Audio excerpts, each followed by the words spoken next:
नमस्कार दोस्तों, स्वागत है आपका D+B पाठशाला के यूट्यूब चैनल पर। दोस्तों आज हम लोग शुरुआत करने जा रहे हैं D+B के एग्जाम्स में आने वाले मैथ के मेंसुरेशन टॉपिक को। बच्चों मेंसुरेशन टॉपिक काफ़ी वेटेज रखता है क्योंकि इसमें 40 में से कम 5 और ज़्यादा 8 क्वेश्चन तक भी पूछे जा सकते हैं। ठीक है, तो आइए दोस्तों शुरू करते हैं। सबसे पहले बात करें हम मेंसुरेशन के। ठीक है, मेंसुरेशन को हिंदी में कहते हैं हम लोग क्षेत्र मिति। ठीक है बच्चों, मेंसुरेशन को हम लोग बेसिकली दो पार्ट्स में डिवाइड करते हैं। पहला हमारा है 2D, दूसरा है हमारा 3D। अब 2D और 3D क्या होता है बच्चों? 2D यानी कि D4 क्या होता है? डायमेंशन। अगर हम इसको सिंपल लैंग्वेज में कहें तो डायमेंशन हम इसको कह सकते हैं मेजरमेंट। ठीक है बच्चों, क्या कहेंगे? मेजरमेंट। जिसमें 2 मेजरमेंट होगी वो हमारा 2D, जिसमें 3 मेजरमेंट होगी वो हमारा 3D। जैसे एक फिगर बना के मैं आपको दिखाता हूँ, आपको अच्छे से समझ में आ जाएगा।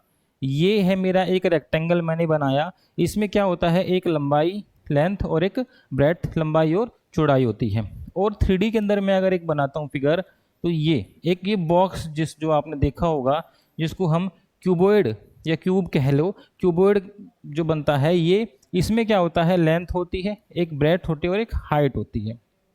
ठीक है बच्चों, जिसमें दो लेंथ और ब्रेड्थ, सिर्फ 2 मेजरमेंट जिसके अंदर आए वो हमारा 2D। जिसके अंदर हमारा 3 आए, लेंथ ब्रेड्थ और हाइट भी शामिल हो जाए, वो हमारा 3D हो जाता है। ठीक है बच्चों, ये हमारा 2D और 3D है। अब इनके अंदर हमारी फिगर्स कौन कौन सी आती है, हमें एक एक फिगर को समझना पड़ेगा। ठीक है बच्चों, अब इसके अंदर फिगर्स हमारी कौन कौन सी आती है, एक बार हम उन पे नज़र मार रहे हैं।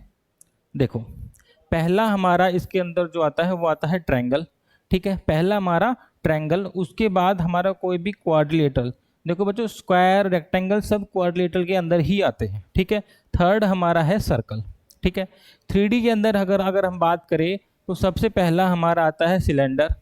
सबसे पहला सिलेंडर, उसके बाद हमारा आता है कोन, उसके बाद हमारा आता है स्फेयर, गोला। ये अलग है, ये हमारा सर्कल है जो 2D शेप में होता है, और ये हमारा गोला, जैसे बॉल जो हमारी होती है ये वो है। ठीक है बच्चों, और इसके बाद हमारा पिरामिड भी अगर हम काउंट करें तो वो भी हमारा आता है और इसी के साथ साथ हमारा हेमिस्फेयर भी बन जाता है। ठीक है, ये हमारे टॉपिक्स हम लोग कवर करेंगे अपने मेंसुरेशन के अंदर, 2D और 3D सेक्शन के अंदर। ठीक है, अब आगे चलने से पहले कुछ टर्म्स है जो मैं आप लोगों को बताना चाहता हूँ, जो आपको आगे भी काम आएगी। जैसे कि एक चीज़ इसके अंदर आपको बार बार दिखाई देगी। सबसे पहला क्या? एरिया दिखाई देगा। ठीक है, दूसरा पेरीमीटर दिखाई देगा, या हम इसको सरकमफ्रेंस भी कह सकते हैं। पेरीमीटर, सरकमफ्रेंस, उसके बाद हमारा जो दिखाई देगा, क्या दिखाई देगा? वॉल्यूम। एरिया यानी कि क्षेत्रफल। क्या बच्चों? क्षेत्रफल। पेरीमीटर इसको हम कहे परिमाप, सरकमफ्रेंस हम कहे परिधि। ठीक है, और वॉल्यूम हम कहे आयतन। ठीक है बच्चों, ये टर्म्स है जो हम जब क्वेश्चंस करेंगे तब हमारे सामने बार बार आएगी। तो सबसे पहले इनको समझेंगे कि ये होता क्या है। देखो बच्चों, क्षेत्रफल होता है यानी कि कोई भी कवर्ड एरिया, कुछ भी ढका जाए, कुछ भी घेरा जाए, ठीक है, वो होता है हमारा क्षेत्रफल। और हमारा वॉल्यूम क्या होता है? इसकी क्षमता, इसकी कैपेसिटी। ठीक है बच्चों, जैसे कि अगर मुझे किसी दीवार पे पेंट करना है, दीवार के ऊपर पेंट करना है, तो वो हमारा क्या हो जाएगा? एरिया। ठीक है, जिसमें लंबाई और चौड़ाई 2 चीज़ आएगी। ठीक है, वॉल्यूम के अंदर हमारे किसी बर्तन के अंदर कोई टंकी है हमारी, उसके अंदर क्वांटिटी पानी भरना है, तो वो हमारा आयतन में आ जाएगा बच्चों। ठीक है, ये हमारा क्या हो गया? कैपेसिटी होगी, वॉल्यूम हो गया। अब बात करें पेरीमीटर की और सरकमफ्रेंस की। ठीक है, पेरीमीटर यानी कि इसकी 4 दीवारी। ठीक है बच्चों, क्या? इसकी बाउंड्री। बाउंड्री, चार दीवारी हमारी कैसी भी शेप हो, मान लो कि हमारी ऐसी रेक्टेंगुलर शेप है, तो इसकी जो बाउंड्री जो हमारी ये आएगी चारों साइड की, ये हमारी हो जाएगी इसकी पेरीमीटर। पेरीमीटर और सरकमफ्रेंस दोनों में डिफरेंस ये है कि पेरीमीटर जो होता है हमारा रेक्टेंगल, स्क्वायर या क्वाड्रिलेटरल का होता है, और सरकमफ्रेंस जो होता है हमारा ये, तो ये हमारे सर्कल का होता है। दोनों चीज़ में समझ में आ गई। इसको और अच्छे से समझने के लिए हम ये बता सकते हैं कि एरिया के अंदर हमारी सिर्फ दो यूनिट्स आती है। जैसे हमारा कुछ भी सवाल के अंदर दिया होगा तो वो सेंटीमीटर स्क्वायर, मीटर स्क्वायर या किलोमीटर स्क्वायर में दिया होगा। एरिया हमेशा एरिया के साथ हमेशा स्क्वायर आएगा, ठीक है। वॉल्यूम के साथ हमेशा क्या आएगा बच्चों, तीन यूनिट होगी, जैसे सेंटीमीटर क्यूब, मीटर क्यूब और किलोमीटर क्यूब, ठीक है बच्चों। बात करें हम पेरीमीटर की या सरकमफ्रेंस की, तो वो सिर्फ एक यूनिट आएगा उसके अंदर, सेंटीमीटर, मीटर या किलोमीटर। ऐसा क्यों होता है बच्चों, देखो एरिया की अगर हम बात करें तो इसके अंदर हमारी क्या होती है, लंबाई गुना चौड़ाई, ठीक है। मान लो कि 2 मीटर की इंटू 3 मीटर का हमारा कोई भी एरिया है, तो अगर हम इसकी मल्टीप्लाई करेंगे तो ये तो हमारा 6 आ जाएगा, और मीटर की मल्टीप्लाई करेंगे तो क्या आ जाएगा, मीटर का स्क्वायर। इसी वजह से हमारा यहाँ पे 6 मीटर स्क्वायर आ जाएगा। एरिया हमेशा हमारा स्क्वायर के अंदर काउंट होता है, ठीक है बच्चों। बात करें वॉल्यूम की, तो वॉल्यूम के अंदर हमारा क्या तीन चीज़ आती है, length into breadth into height. जब तीन चीज़ों की मल्टीप्लाई, मान लो कि ये भी हमारा मीटर में है, ये भी मीटर में है, ये भी मीटर में है, जब हम तीनों की मल्टीप्लाई करेंगे तो हमारा क्या आ जाएगा, ये मीटर का क्यूब आ जाएगा, ठीक है बच्चों, मीटर क्यूब आ जाएगा, ठीक है। और हमारी पेरीमीटर यानी कि जब चार दीवारी, इसके अंदर बच्चों क्या होता है कि प्लस होता है। अब अगर मीटर प्लस मीटर करेंगे तो कितनी बार भी उसको प्लस कर ले तो हमारा क्या ही आएगा, मीटर ही आएगा, ठीक है। सवाल के अंदर हमें अगर फॉर्मूले याद है, ठीक है, लेकिन कौन सा फॉर्मूला लगाना, कहाँ लगाना है, इसमें वॉल्यूम का लगेगा या एरिया का लगेगा, ये हमें पता लगेगा इन यूनिट से, हम इससे इसको जज कर सकते हैं, ठीक है बच्चों। अब हम एक एक शेप को पकड़ के हम लोग उसको समझेंगे, ठीक है। सबसे पहले हम चलते हैं अपने ट्रायंगल के ऊपर, ठीक है। सबसे पहला हमारा क्या है, ट्रायंगल, जिसको हम हिंदी में क्या कहते हैं बच्चों, त्रिभुज। ट्रायंगल, देखो ट्रायंगल को दो पार्ट्स में डिवाइड करते हैं, साइड्स में और एंगल्स के हिसाब से, उसके अंदर बाइफर्केशन होती है, उसको छोड़ो, हमें बस सवाल करना है, हमारा मेन मकसद है सवाल करना, ठीक है। तो हम इस तरीके से हम ट्रायंगल को चार पार्ट में डिवाइड कर सकते हैं, ठीक है। पहला हमारा हो गया एक राइट एंगल ट्रायंगल, पहला हमारा हो गया राइट एंगल। एक एक को समझाएंगे बिल्कुल धीरे धीरे, परेशान होने की जरूरत नहीं है। ये हमारा है अगला एक इक्विलैटरल ट्रायंगल, ठीक है। अब इनकी क्या क्या स्पेसिफिकेशन होती है सब बताऊंगा मैं। तीसरा हमारा होता है एक आइसोसेलेस ट्रायंगल, और चौथा हमारा आएगा यहां पर स्केलन ट्रायंगल, ठीक है। चार ट्रायंगल्स है। अब इनकी पहचान कैसे होगी, ये देखो, ये पहला वाला जो है ये है मेरा राइट एंगल ट्रायंगल। क्या है बच्चों, राइट एंगल ट्रायंगल। इसके अंदर राइट एंगल का मतलब है एक कोण मेरा कितने का, 90 डिग्री का। एक कोण जो होगा, एक एंगल जो होगा वो मेरा 90 डिग्री का होगा, ठीक है। ये मेरा है इक्विलैटरल ट्रायंगल, इसको हिंदी में कहते हैं समकोण, ठीक है बच्चों। ये है मेरा इक्विलैटरल ट्रायंगल, इसको हिंदी में कहते हैं समबाहु। क्या कहते हैं, समबाहु, समान जिसकी बाहें है, ठीक है। इसकी क्या होगा, तीनों साइड्स मेरी इक्वल हो जाएगी, ठीक है। ये हमारा थर्ड हमारा जो आता है आइसोसेलेस, आइसोसेलेस ट्रायंगल, इसको कहेंगे हम हिंदी में समद्विबाहु। समद्विबाहु जिसकी समान दो बाहें है, ठीक है, इसकी दो साइड्स मेरी इक्वल होंगी, ठीक है, और तीसरी एक मेरी अलग बच जाएंगी। और एक ये होता है हमारा स्केलन ट्रायंगल, स्केलन ट्रायंगल यानी कि विषम बाहु। विषम है, इसमें कोई भी साइड मेरी एक दूसरे से मैच नहीं करती, ठीक है बच्चों। ये हमारे चार ट्रायंगल्स हैं, इनको हम लोग समझेंगे, ठीक है। अब सबसे पहले हम अपना पहले वाला ट्रायंगल उठाते हैं, राइट एंगल ट्रायंगल, समकोण त्रिभुज, ठीक है।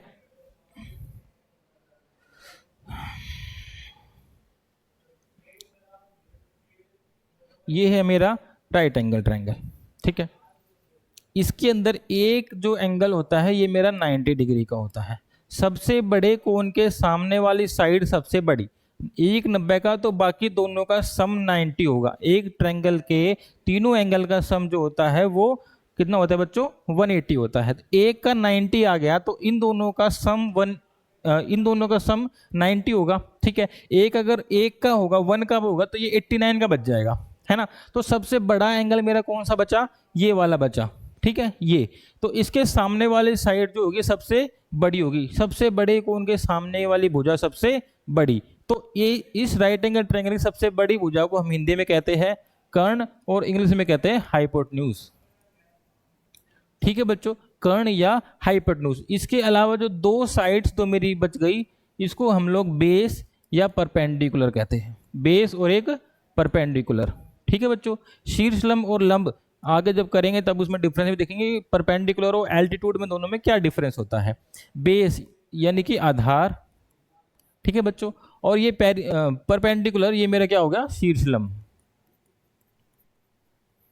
ठीक है, इसको मैं बी से दिखा सकता हूं, इसको मैं पी से दिखा सकता हूं और इसको मैं एच से दिखा सकता हूं, बेस, परपेंडिकुलर और हाइपोटेन्यूज। ठीक है बच्चों, अब हमें क्या निकालना है, इसका एरिया निकालना है। अच्छा, एक चीज और आपको मैं बता दूं, चाहे कोई भी मेरा ट्रायंगल हो, किसी भी शेप का मेरा कोई भी ट्रायंगल हो, उसका एरिया निकालने का फॉर्मूला हमेशा हमेशा 1/2 इंटू बेस इंटू हाइट होगा।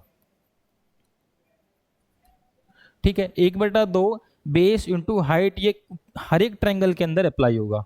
ठीक है, लेकिन हाइट कौन सी होगी बच्चों, परपेंडिकुलर डिस्टेंस को हम हाइट बोलते हैं, अभी समझाऊंगा मैं उसको आगे। ठीक है, ये मेरा परपेंडिकुलर डिस्टेंस यानी कि जैसे कि कोई भी एक ट्रायंगल है मेरा, जैसे ये ऐसे ट्रायंगल है। ठीक है, ये इसको मैं अगर अपना बेस मान लेता हूं, इसको मैं अगर अपना बेस मान लेता हूं, तो हाइट कौन सी होगी, इस बेस के पैरेलल में अगर एक लाइन ड्रॉ करूं ऊपर, तो इसके बीच का जो डिस्टेंस होगा, ये मेरी परपेंडिकुलर डिस्टेंस जो होगा वो कहलाएगी मेरी हाइट। ठीक है, अगर मुझे ये हाइट पता हो, ये हाइट मुझे पता हो, तो 1/2 बेस इंटू हाइट से मैं इसका एरिया निकाल सकता हूं। ठीक है बच्चों, अब बात करें हमारे राइट एंगल ट्रायंगल के अंदर, तो राइट एंगल ट्रायंगल के अंदर ये तो हमारा बेस है। ठीक है, और परपेंडिकुलर डिस्टेंस यही तो होगा, इसके पैरेलल में लाइन ड्रॉ करूं तो ये 90 डिग्री की, यही मेरी क्या होगी, इसकी हाइट हो जाएगी। तो इसका एरिया क्या होगा बच्चों, एरिया क्या होगा इसका, 1/2 इंटू बेस इंटू हाइट। ठीक है बच्चों, या मैं कहूं 1/2 बेस इंटू परपेंडिकुलर। ठीक है बच्चों, ये तो हो गया इसका एरिया। मैं बात करूं इसके पेरीमीटर की, ठीक है, तो P plus B plus H, भाई चारों साइड की सम करना है। पेरीमीटर क्या होगा इसका मेरा, परपेंडिकुलर यानी कि ये लेंथ प्लस ये लेंथ प्लस ये लेंथ, ये मेरा आ गया। एक और इंपॉर्टेंट इसके अंदर एक और जो चीज हमारी बार बार इस्तेमाल होगी वो क्या होगी बच्चों, पाइथागोरस। ठीक है, पाइथागोरस थ्योरम आपने स्कूल में भी पढ़ी होगी। हाइपोटेन्यूज का स्क्वायर बराबर होता है परपेंडिकुलर का स्क्वायर प्लस बेस का स्क्वायर। ठीक है, यानी कि कर्ण का वर्ग, हिंदी में भी मैं लिख देता हूं, कर्ण का वर्ग बराबर होता है आधार का वर्ग प्लस लंब का वर्ग। ठीक है बच्चों, इसका हमें आगे बहुत काम पड़ेगा, इस थ्योरम का हम लोग। ठीक है, हमारा एरिया आ गया, परपेंडिकुलर आ गया और हमारी पाइथागोरस थ्योरम आ गई, इसी पे बेस्ड हमारे क्वेश्चंस पूछे जाएंगे आगे। ठीक है, ये तो है हमारा राइट एंगल ट्रायंगल। अगला हमारा कौन सा ट्रायंगल आ गया बच्चों, इक्विलेटरल ट्रायंगल। ये हमारा कौन सा आ गया, इक्विलेटरल ट्रायंगल। ठीक है, इसमें क्या होगा कि कोई भी ए बी सी कोई भी ट्रायंगल है मेरा इक्विलेटरल, इसके अंदर मेरी तीनों साइड्स मेरी इक्वल हो जाएंगी।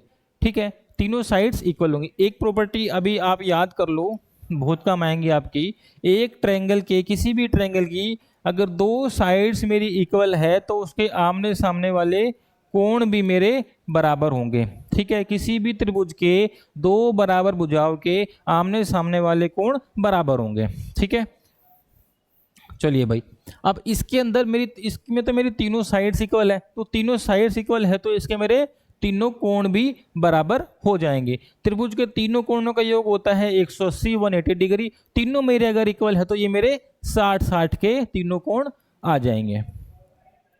ठीक है बच्चों, तीनों मेरे 60-60 के आ जाएंगे। अब बात करते हैं इसके हम एरिया की।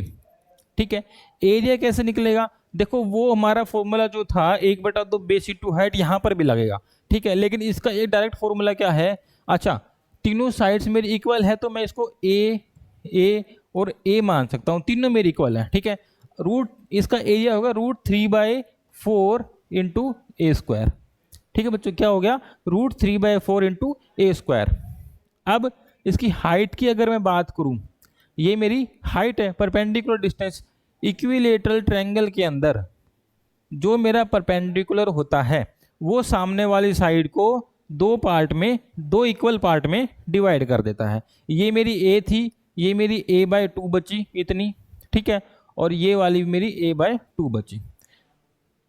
समबाहु त्रिभुज में इक्विलेटरल ट्रायंगल के अंदर जो परपेंडिकुलर होता है वो सामने वाली साइड को दो पार्ट में डिवाइड कर देता है। ये हर एक ट्रायंगल में नहीं लगता, इस ट्रायंगल में लगता है। ठीक है बच्चों, चलिए अब बात कर रहे हैं, अगर मुझे इसकी हाइट निकालनी होती, अब देखो ये 90 डिग्री का अभी हमने पहले पढ़ा था पाइथागोरस थ्योरम। ठीक है, यहाँ पर भी हम वही पाइथागोरस थ्योरम लगाएंगे। क्या होता है बच्चों पाइथागोरस थ्योरम? ये मेरी सब 90 के सामने वाली साइड सबसे बड़ी, यानी कि ये कर्ण है, तो इसका स्क्वायर ए का स्क्वायर बराबर होगा एच का स्क्वायर प्लस में ये वाली साइड a/2 का स्क्वायर। ठीक है, क्या आ गया यहाँ से? ए स्क्वायर बराबर एच स्क्वायर प्लस में a²/4। इसको उठा के मैं लिया इस साइड, माइनस में हो जाएगा तो मेरा आ जाएगा 3a² बराबर एच का स्क्वायर। स्क्वायर यहाँ से हटा तो क्या आ गया? अंडर रूट गया, √3/2a बाहर आ गया, ये मेरा क्या बचा? एच बच गया। ठीक है बच्चों, ये इंपॉर्टेंट है, ये आपको डायरेक्ट याद होना चाहिए क्योंकि सवाल इसे बेस डायरेक्ट पूछे जाते हैं। ठीक है, इसकी हाइट मेरी क्या आ गई? √3/2 इंटू ए। अच्छा, ये जो मेरा फॉर्मूला जो मैंने अभी लिखाया था इसका एरिया का √3/4 इंटू ए स्क्वायर, ये हम यहाँ से भी निकाल सकते हैं। देखो क्या था वो वाला 1/2 इंटू बेस, किसी को बेस मान लो, इस वाली को साइड को अगर मैं बेस मान लेता हूँ तो बेस की लेंथ कितनी है मेरी? ए है ना? कितनी है? ए इंटू हाइट, अभी हाइट मैंने निकाली, कितनी आई मेरी? √3/2a। ठीक है, अब इसकी √3 यहाँ यहीं रह गया, 2 की 2 से मल्टीप्लाई होगी 4 और a की a से मल्टीप्लाई होगी, क्या आ गया मेरा? √3/4 इंटू ए स्क्वायर, सेम आ गया। ठीक है, ये मेरा इसका एरिया हो गया। क्या हो गया बच्चों? एरिया √3/4 इंटू ए स्क्वायर। अब इसकी पेरीमीटर की बात करें, a प्लस a कितना हो गया? 3a, बस सिंपल है ना? a प्लस a 3 हो गया। ये हो गया मेरा इक्विलेटरल ट्रायंगल। कौन सा हो गया बच्चों? मेरा इक्विलेटरल यानी कि इक्वल है, सब कुछ इक्वल है, समबाहु। ठीक है, ये हो गया मेरा इक्विलेटरल ट्रायंगल। अब आगे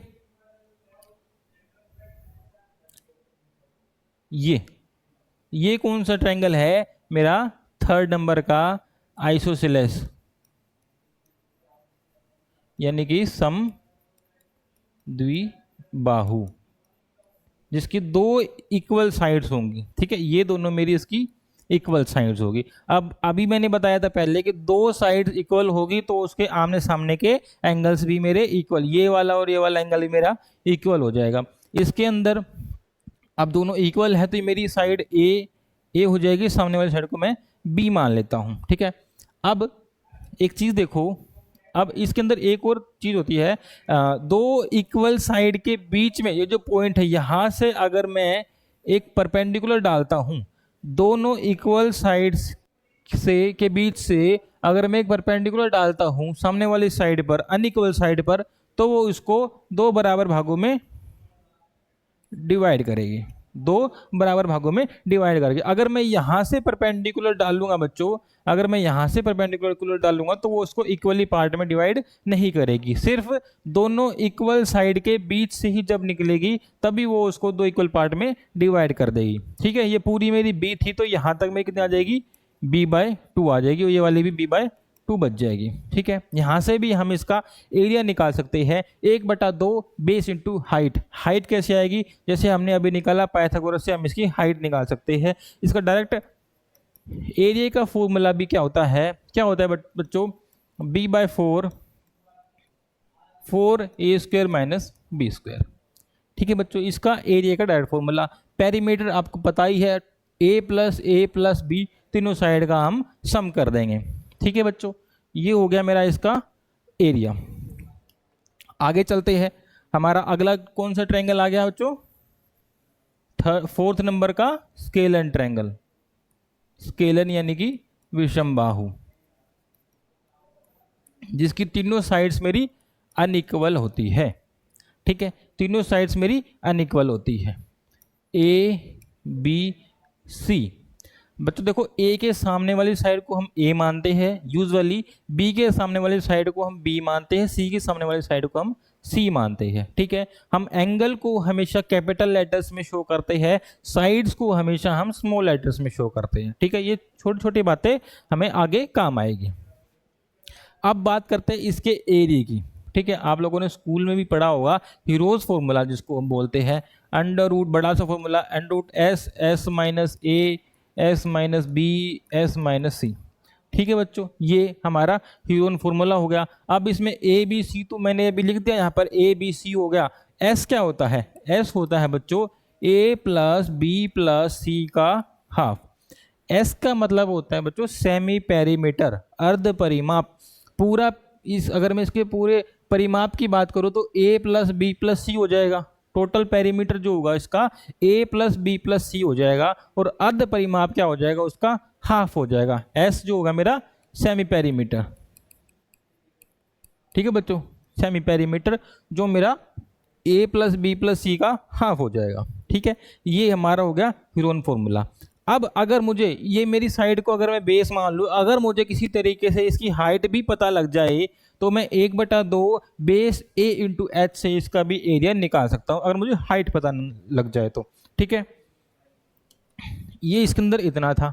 अब अगर मैं बात करूँ कि कोई एक ट्रायंगल ऐसा आ गया मेरा, ओब्टूज ट्रायंगल इसको बोलते हैं, में एक कोण मेरा 90 से ज़्यादा का होता है, ओब्टूज ट्रायंगल। अगर इसके अंदर मैं बात करूँ 1/2 इंटू बेस इंटू हाइट, अगर मुझे ये फॉर्मूला लगाना हो तो मैं कैसे लगाऊंगा? बेस अगर मैं इसको मान लूँ, ठीक है, ये मेरी साइड मेरी बेस हो गई, तो हाइट कौन सी होगी बच्चों? ठीक है, हाइट कौन सी होगी? अब इससे मैं ये जो बेस है यहाँ से मैं एक पैरेलल लाइन ऊपर ड्रॉ करता हूँ, यहाँ से ऐसे। ठीक है, बेस के पैरेलल मैंने ऊपर ड्रॉ करी, और इसके बीच का जो डिस्टेंस होगा ये मेरा क्या होगा बच्चों? हाइट होगा। परपेंडिकुलर डिस्टेंस को हम हाइट बोलते हैं। ठीक है, अब ये, या फिर हम इस लेंथ को भी हम लोग हाइट बोल सकते हैं, है तो वही एक ही बात है ना बच्चों? अब कहोगे कि सर एरिया तो ये वाला निकालना था और आपने ले लिया ये वाला भी, पूरे का एरिया, लेकिन हम जब इसकी मल्टीप्लाई हम इस हाइट से कर देंगे तो हमारा इसका एरिया ही आएगा बच्चों। ठीक है, कंफ्यूज होने की जरूरत नहीं है।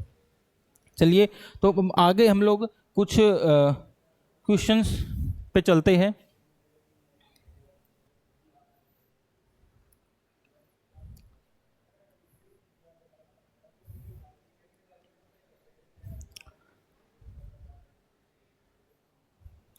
चलिए बच्चों, अब हम कुछ क्वेश्चंस देखते हैं। पहला क्वेश्चन क्या कह रहा है? The height of N equilateral triangle is 10√3। क्या है बच्चों? एक इक्विलेटरल ट्रायंगल है ना? क्या है? एक इक्विलेटरल ट्रायंगल है। उसकी क्या दे रखी है इन्होंने? हाइट दे रखी है, हाइट गिवन है बच्चों। ठीक है, अब हाइट गिवन है तो अब एक ट्रायंगल है इक्विलेटरल, उसकी हाइट गिवन है 10√3। अब मुझे क्या पूछा है? इसका एरिया पूछा है ना? एरिया पूछा है, तो एरिया के लिए फॉर्मूला मेरा क्या होता है बच्चों? √3/4 इंटू a², यही चाहिए। अब मेरे पास हाइट गिवन है, h गिवन है, मेरे को a तक जाना है। a कैसे जाऊंगा मैं?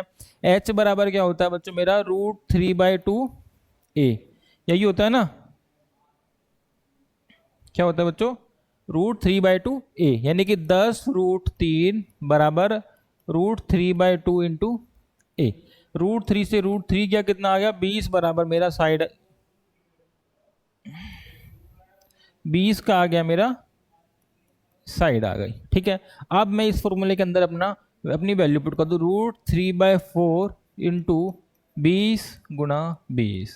ठीक है, कटा 5, 20×5 100 √3। ठीक है बच्चों, कौन सा आंसर है मेरा? ये वाला। ठीक है, चलिए भाई आगे चलते हैं।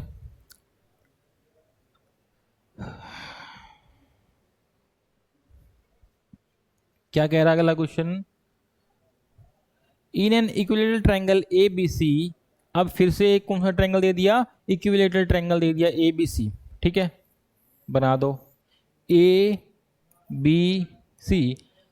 उसका क्या दे रखा है? एरिया ऑफ ट्रायंगल दे रखा है, यानी कि √3/4 इंटू ए स्क्वायर दे रखा है 225 √3। देखो बच्चों यहाँ सेंटीमीटर स्क्वायर है, जब भी स्क्वायर आ जाएगा तो वो एरिया ही होगा। ठीक है, then find the perimeter of triangle, यानी कि आप मेरे को क्या निकालनी? पेरीमीटर। पेरीमीटर क्या होता है बच्चों? 3a। 3a अब मेरे को a निकालनी पड़ेगी, साइड निकालनी पड़ेगी। √3 से √3 गया, ए स्क्वायर बराबर कितना आ गया मेरा? 225 गुणा 4। अब इसकी मल्टीप्लाई मत करने लग जाना, स्क्वायर को वहां पे अंडर रूट भेज देंगे। ठीक है, a बराबर रूट में 225 गुणा 4। अब यहाँ इससे 225 में से 15 बाहर आ जाएगा और इसमें से 2 बाहर आ जाएगा। ठीक है, a। अब a की वैल्यू कितनी आ गई मेरे यहाँ से? 30। पूछा क्या है मेरे से उसने? पेरीमीटर पूछा है इसका, तो पेरीमीटर क्या हो जाएगा बच्चों इसका? 3a, यानी कि 90 इसका आंसर आ जाएगा। क्लियर है? अगला क्वेश्चन चलते हैं। क्या कह रहा है अगला? In a triangle A B C, A B is equal to A C. अब दो साइड मेरी इक्वल दे दी, तो एक कैसा ट्रायंगल हो गया बच्चों? एक आइसोसेलेस ट्रायंगल हो गया ए बी सी। ए बी जो है वो बराबर है मेरे ए सी के, ए बी जो है वो बराबर है ए सी के, और इसका पेरीमीटर दे रखा है कितना? 544 सेंटीमीटर। देखो बच्चों यहाँ पे पेरीमीटर की बात आई तो कितना यूनिट आ गया इसकी? एक ही यूनिट है ना। ठीक है, if equal sides are 5/6 of the non equal side, यानी कि जो इक्वल साइड है नॉन इक्वल साइड की 5/6 है। ये अगर 6x है तो क्या ये मेरी 5x और 5x हो जाएगी बच्चों? ठीक है, ये मेरी 5x और 5x हो जाएगी। अब पेरीमीटर बोला है तो यानी कि इसकी इन सबको जोड़ दो, 5x 10x और ये 16x। 16x बराबर किसके दे रखा है? 544 के। इसको काटो अभी, 16×3 = 48 हो चुके 64, ये आ गया। x मेरा कितना आ गया बच्चों? यहाँ से 34 आ गया, x मेरा 34। अब क्या बोल रहा है इसने? Then find the area of the triangle. अब एरिया ऑफ ट्रायंगल देखो मेरे को, अब या तो मैं फॉर्मूला पुट कर दूं। कौन से वाला फॉर्मूला है मेरा? b/4 रूट में 4a² - b²। या तो मैं वैल्यू यहाँ पर पुट करके अपना आंसर निकाल दूं। एक और मेरे पास आइडिया क्या आया कि मैं जब आइसोसेलेस ट्रायंगल के दो इक्वल साइड के बीच से अगर मैं सामने वाले साइड पर परपेंडिकुलर डालता हूं तो इसको दो पार्ट में वो डिवाइड कर देती है। ये टोटल 6x थी तो कितनी हो जाएगी मेरी? 3x और 3x हो जाएगी, है ना। 3x और 3x हो जाएगी। अब देखो अब ये मेरा यहाँ पे 90 डिग्री का है एंगल। एक राइट एंगल ट्रायंगल में ट्रिपलेट्स होते हैं 3 4 5। ठीक है, ऐसे 6 8 10 ऐसे बहुत सारे ट्रिपलेट्स है। ठीक है, तो ये अगर 3x है, इसमें मैं अगर पाइथागोरस लगाता हूँ तो 5 का स्क्वायर - 9 का स्क्वायर 16 स्क्वायर। 16 से मेरी यहाँ वैल्यू आ जाएगी 4x। डायरेक्ट मेरी यहाँ से वैल्यू क्या आ गई? 4x। अब मैं यहाँ पर 1/2 बेस इंटू हाइट से भी इसका एरिया निकाल सकता हूँ। कैसे? 1/2 गुणा बेस कितना है मेरा? टोटल पूरा base 6x। 6x into height मेरी कितनी है? 4x। ठीक है, 1/2 गुणा में 6। अब मैं x की वैल्यू पुट कर देता हूँ यहाँ पे 34। कितनी अगली मैंने? 34 इंटू 4 इंटू 34। ठीक है, यहाँ से इसको काट दो। ठीक है, ये आ गया। अब देखो सवाल में यूनिट प्लेस देखो 2 0 6 7 अलग अलग है, तो मैं यहाँ पर डायरेक्ट मल्टीप्लाई कर दूँ सिर्फ यूनिट प्लेस की। ठीक है, 4 चौक 16, 24 4 3 12 यूनिट प्लेस में मेरा 2 आएगा यहाँ पर, है ना। तो 2 इसी पे है, तो यही मेरा इसका सही आंसर हो जाएगा। ठीक है, मल्टीप्लाई करने की पूरे की जरूरत नहीं है। ठीक है, ऐसे ही आते हैं बिल्कुल। ये डीएसबी का प्रीवियस ईयर का क्वेश्चन ही है, खुद से नहीं बनाया मैंने। चलिए अगला क्या है? The area of N equilateral triangle. फिर से कौन सा ट्रायंगल दे दिया? एक इक्विलेटरल ट्रायंगल दे दिया। उसको क्या दे दिया? एरिया दे दिया। ठीक है, एरिया यानी कि √3/4 a² बराबर 10.24। ठीक है, √3 ये मेरे को इसमें दिया हुआ है। अब पूछा क्या? Its perimeter in metre. Perimeter देखो एरिया दिया हुआ है मीटर स्क्वायर के अंदर, पेरीमीटर पूछा मीटर में, है ना। यहाँ से हम कई चीजें अपनी क्लियर कर सकते हैं। अब यहाँ से √3 से तो √3 गया। ठीक है, ए स्क्वायर बराबर 10.24 गुणा 4, मल्टीप्लाई मत करने लग जाना। स्क्वायर को यहाँ से अगर मैं हटाऊंगा इसको, ठीक है, तो यहाँ क्या आ जाएगा मेरा अंडर रूट आ जाएगा। यहाँ से मेरा क्या बाहर आ गया 32 3.2 और इंटू 2 कितना आ गया मेरा यहाँ से 6.4। साइड मेरी आ गई 6.4। पेरीमीटर निकालना है यानी कि तीनों 3 से मल्टीप्लाई कर देंगे तो क्या आंसर आ जाएगा मेरा इसका 19.2 आ जाएगा। ठीक है बच्चों, अगला क्वेश्चन क्या कह रहा है, the length of the largest side of N isosceles right angle triangle. देखो बच्चों, एक इसने अलग नाम क्या दे दिया, isosceles right angle triangle. Isosceles का मतलब होता है समद्विबाहु जिसकी दो साइड्स मेरी इक्वल हो। साथ ही साथ इसने बोल दिया कि राइट एंगल ट्रायंगल भी है ये। कौन सा? Right angle triangle. यानी कि अब देखो दो साइड्स मेरी कौन कौन सी इक्वल हो सकती है। अब राइट एंगल ट्रायंगल के अंदर एक जो 90 के सामने वाली साइड है वो तो सबसे बड़ी हो जाएगी, है ना। ये 90 के सामने वाली साइड जो है ये सबसे बड़ी हो जाएगी मेरी। उसके अलावा जो दो बची ये मेरी जो होगी ये मेरी इक्वल हो जाएंगे, है ना। आइसोसेलेस भी हो गया ये भाई, दोनों साइड्स भी मेरी इक्वल हो गई, और राइट एंगल भी हो गया भाई, एक एंगल मेरा 90 का भी हो गया। ठीक है, तो क्या कह रहा है, the length of the largest side, यानी कि लार्जेस्ट साइड ये वाली साइड जो मेरे को गिवन है ये दे रखी है 30 centimetre. What will be the area of this triangle, इस त्रिभुज का एरिया कितना होगा। ठीक है, यानी कि इसको मैं अगर x मान लेता हूं, मेरे से पूछा क्या है इसने 1/2 इंटू एक्स इंटू एक्स, यही पूछा है x इंटू एक्स। ठीक है, यही पूछा है ना मुझसे इसने। अब एक अभी इसके अंदर मेरे मैं क्या लगा सकता हूं, देखो बच्चों सोच के देखो, ये तीनों साइड मेरे को गिवन है, तीनों साइड का कोई फॉर्मूला है इसके अंदर। राइट एंगल ट्रायंगल के अंदर क्या है मेरा पाइथागोरस, है ना। 30 का स्क्वायर बराबर है x का स्क्वायर प्लस x का स्क्वायर,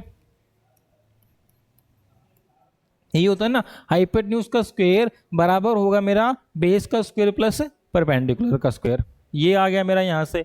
अब यहाँ कितना आ गया 2x स्क्वायर बराबर 30 गुणा 30। ठीक है, स्क्वायर वगैरह करने की जरूरत नहीं है, 2 से इसको काट दे कितना आ गया मेरा 15। अब मेरे को फाइंड क्या करना था 1/2 एक्स स्क्वायर, है ना, यही निकालना था ना, 1/2 गुणा एक्स स्क्वायर। अब एक्स स्क्वायर की वैल्यू मेरे पास यहाँ पर 30 गुणा 15 डायरेक्ट आ ही गई, तो मैं यहाँ पर पुट कर सकता हूँ 1/2 गुणा 30 गुणा 15, कटा कितना आया 15 225, ये मेरा इसका सही आंसर हो जाएगा। ठीक है बच्चों, समझ में आ रहा है। चलो भाई आगे चलते हैं। फिर से कैसे ट्रायंगल दे दिया, इक्विलेटरल, सारे प्रीवियस ईयर के हैं, कोई नहीं नया क्वेश्चन नहीं उठाया मैंने। ठीक है, क्या कह रहा है, the height of N equilateral triangle is 8√3। अब फिर से वही दे रखा है, हाइट गिवन है एक इक्विलेटरल ट्रायंगल की। What will be the area, इसका एरिया क्या होगा। ठीक है, इसकी ये हाइट ये गिवन है 8√3। ठीक है, इसका एरिया पूछा है। अब बच्चों ये हाइट जो है ये 8√3 गिवन है, और ये किसके बराबर होती है √3/2 a के। तो यहाँ से ये √3 से √3 गया तो 16 मेरा क्या आ गया बच्चों, साइड आ गई। अब साइड मेरी अगर 16 आ गई, अब पूछा क्या मेरे से इसने, इसका एरिया पूछा है। एरिया के लिए क्या लगाएंगे √3/4 इंटू a स्क्वायर, 16 गुना 16। ठीक है, ठीक है, 16 चौके 64√3, ये मेरा इसका सही आंसर हो जाएगा। क्लियर है। चलिए भाई आगे चलते हैं। अगला क्वेश्चन क्या कह रहा है, राइट एंगल ट्रायंगल का क्वेश्चन दे दिया। क्या कह रहा है, the perimeter of right angle triangle is 60 centimetre. Perimeter दे दिया एक राइट एंगल ट्रायंगल का, एक राइट एंगल ट्रायंगल है, इसका पेरीमीटर दे दिया 60 और इसकी हाइपोटेन्यूज दे दी 26, यानी कि ये लेंथ दे दी इसने मेरे को 26 की। पेरीमीटर दे दिया 60 का। Find the area of triangle.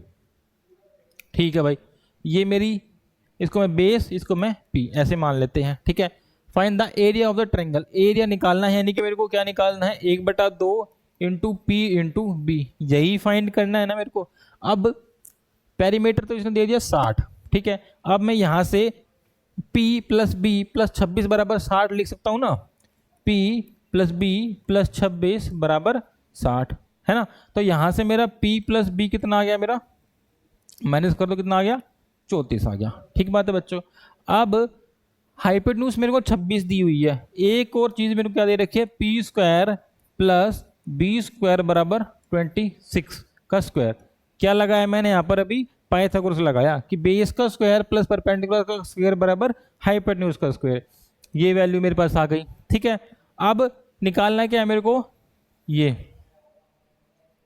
क्या निकालना बच्चों, P इंटू बी। ये कैसे निकलेगा, एक मेरे पास एक फॉर्मूला होता है बच्चों, a प्लस बी का होल स्क्वायर, अलजेब्रा का फॉर्मूला है, याद करना पड़ेगा, a square plus B square plus 2ab। अब इसमें से देखो मेरे पास a प्लस बी है, p प्लस बी है, a square plus B square है, p square plus B square है, a भी मेरे को निकालना है ना। इस फॉर्मूले के मैं अंदर मैं इसको पुट कर दूंगा। ठीक है, या फिर मैं इसका स्क्वायर इन बोथ साइड भी कर सकता हूं। क्या आ जाएगा यहां से, P square plus B square plus 2pb बराबर 34 गुणा 34। ठीक है, बराबर 34 गुणा 34। ठीक है बच्चों, अब ये वैल्यू मेरे पास गिवन है, कितनी है, 26 का स्क्वायर, 26 का स्क्वायर प्लस 2pb बराबर 34 का स्क्वायर। ठीक बात है, अब इसको 26 के स्क्वायर को वहां लेके जाओगे माइनस में, 2pb बराबर 34 का स्क्वायर माइनस 26 का स्क्वायर। अब इसको स्क्वायर कर लो, सोल्व कर लो, pb की वैल्यू आ जाएगी p इंटू बी की, यहाँ पर पुट कर दो, हमारा आंसर आ जाएगा। एक और तरीका मैं आपको थोड़ा सा बता सकता हूँ, यहाँ पर मेरा एक और अलजेब्रा का फॉर्मूला होता है, क्या होता है बच्चों, a square minus B square बराबर a plus B into A minus B. क्या होता है बच्चों, a plus B into A minus B. तो a square minus B square का फॉर्मूला मैं यहाँ पर भी लगा सकता हूँ। ठीक है, यहाँ से मेरी pb की वैल्यू डायरेक्ट आ जाएगी। ठीक है, देख लेना इसका आंसर क्या आएगा, सोल्व कर लेना आगे। चलिए आगे चलते हैं। स्क्वायर एंड इक्विलेटरल ट्रायंगल, इसमें दो चीज दे दी, एक तो दे दिया इन्होंने स्क्वायर दे दिया, और एक दे दिया इक्विलेटरल ट्रायंगल। उनका क्या बोल दिया इसने, इक्वल पेरीमीटर है। ठीक है, पेरीमीटर क्या है, इक्वल है। If the diagonal of the square is 12√2 then find the area of triangle. क्या बोल रहा है ये, कि एक मेरे पास स्क्वायर है, ठीक है, ये जो है इसका पेरीमीटर जो है वो मेरे एक इक्विलेटरल ट्रायंगल के, किसके बच्चों, इक्विलेटरल ट्रायंगल के इक्वल है। पेरीमीटर मेरा इसके बराबर है। ठीक है, यानी कि इसकी बाहर की बाउंड्री जो है ये दोनों इक्वल है। अब इसने क्या बोल दिया, डायगोनल दे दिया इसका स्क्वायर का। बच्चों स्क्वायर की साइड तो मेरी ये होती है ये वाली, और डायगोनल होता है ये दे दिया इसने मेरे को 12√2। क्या दे दिया, 12√2। हम आगे कर लेंगे तो ये साइड मेरी यहाँ से 12 आ जाएगी। पाइथागोरस लगाएंगे, क्योंकि यहाँ पर स्क्वायर की साइड्स मेरी चारों साइड मेरी इक्वल होती है, तो इसके अंदर अगर मैं पाइथागोरस लगाऊंगा तो मेरी साइड यहाँ से 12 आ जाएगी। ठीक है, और डायरेक्ट ये ट्रिक भी है, अगर आपकी साइड अगर a है, एक फॉर्मूला है, अगर आपकी स्क्वायर की साइड अगर a है तो उसका डायगोनल होगा a√2 डायरेक्ट हमारा इस तरीके से। ठीक है, तो ये साइड मेरी 12 आ जाएगी, इसका पेरीमीटर आ जाएगा 48, जो कि बराबर है इसके। अब इसमें तो साइड 3 है, 3 से डिवाइड किया तो कितना आ जाएगा 16, यानी कि इसकी मेरी साइड्स मेरी कितनी आ गई 16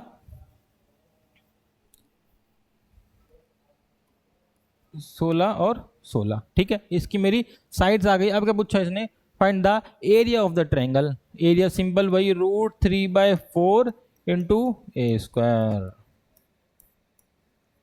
ठीक है, कितना आ गया मेरा आंसर 64√3। ठीक है बच्चों, अगला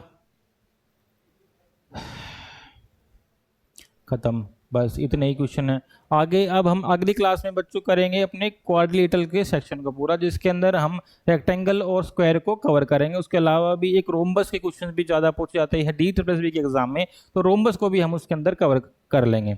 ठीक है बच्चों, कोई भी आपको डाउट हो तो कमेंट बॉक्स में कमेंट जरूर करिए, और चैनल को सब्सक्राइब जरूर करिएगा। Thank you.